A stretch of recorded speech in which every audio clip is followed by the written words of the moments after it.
Hi everybody and welcome to the Flute Practice. Today I am going to be looking at how to deal with throat tension.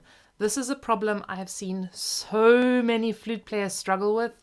Some of you don't even know that you have this problem, but it really affects your sound, your tone, your articulation, and your ability to breathe and support properly.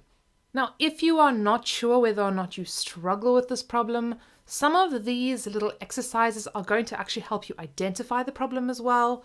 But a couple of things to look out for: if you are hearing throat noises, huge indicator that you are struggling with throat tension. Perhaps you are not getting a really nice full upper register, or even middle register is kind of thin and tight. You may have problems with your throat.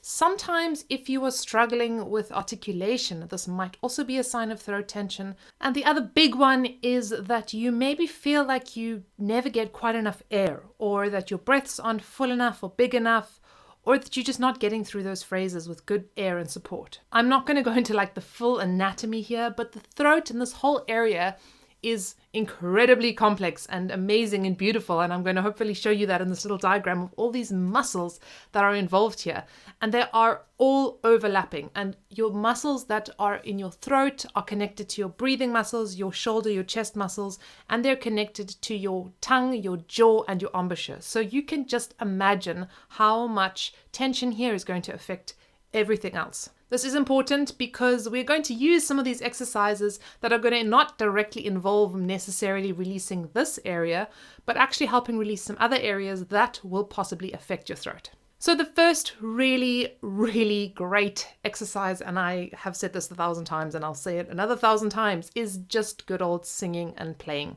Particularly great is to sing a kind of a bass note. So say I'm singing a G, and then playing other notes but holding that G.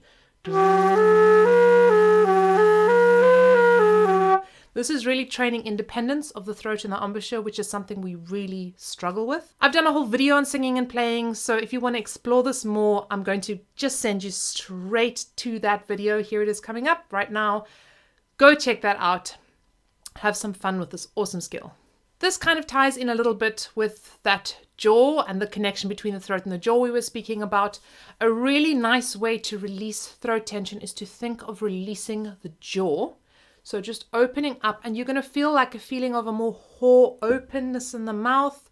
You can think of more space between the back teeth, or the back two kind of sets of teeth. And a nice thing to think about is the fact that the jaw, the bottom jaw, is really the only really movable part in the skull. And that this is the guy that actually opens and closes when we breathe in. So I find sometimes when I'm playing, thinking of just releasing the jaw is sometimes easier than thinking about releasing the throat. And sometimes tension here is causing tension here. And of course, tension here is causing tension here. They are so connected. So thinking about the one or the other is going to help release tension there.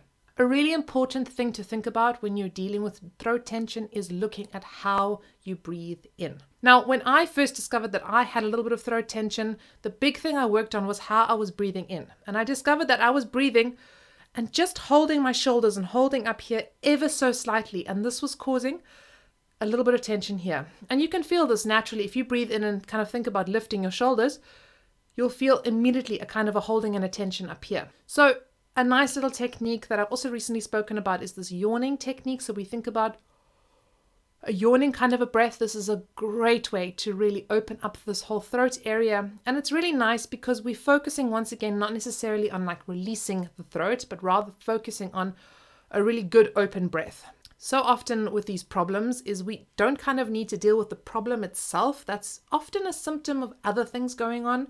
But rather when we start fixing the things around it, this kind of resolves itself. So kind of connected to this breathing idea is a really nice little technique that Catherine Kemmler actually spoke about in her masterclasses. And that is, you can do this on a G. So you play a G so that you have this hand free, and you put your hand on your throat, and you maybe just first play a note, feel what's happening there, and then play a note and see if you can really release here and see what happens.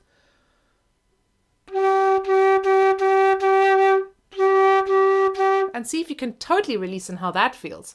particularly interesting when you're holding your throat is how you breathe in. And you can do this without your flute even. So you just hold around your throat like this. You're going to like strangle yourself. And you just hold around here nicely, and you're just going to breathe in and feel, first of all, if you breathe in and tighten here, what happens? And then breathe in again and really try to keep it totally open and free here. So you breathe in and experience that kind of breath. I think it's quite revolutionary. When I breathe like that, I just feel my whole body just opening, but in this completely kind of effortless, free way. It's so nice. I'm like, I wish I could breathe like that all the time. So often I find people feel like they are pushing the air from the throat. We get this kind of ooh, ooh, ooh kind of a thing where people feel like they have to push the air from there. So the last thing that I think is really helpful for dealing with throat tension is to understand that there are really two things at work in flute playing. There is your lips and your embouchure, which are controlling the sound and the tone in the front. And there is your support, which really starts low down. For me, it feels like it starts kind of in my belly, but really starts kind of in your abdominal muscles and your diaphragm as you take in that air, and that the air goes straight from there to the lips, that there is really nothing in between that is kind of blocking or controlling the sound. This is really just a pipe that allows the air to pass through. Guys, I encourage you to explore this. Perhaps you're discovering for the first time, oh my word, I have tension in my throat. So I'm encouraging you guys to really have some fun with this.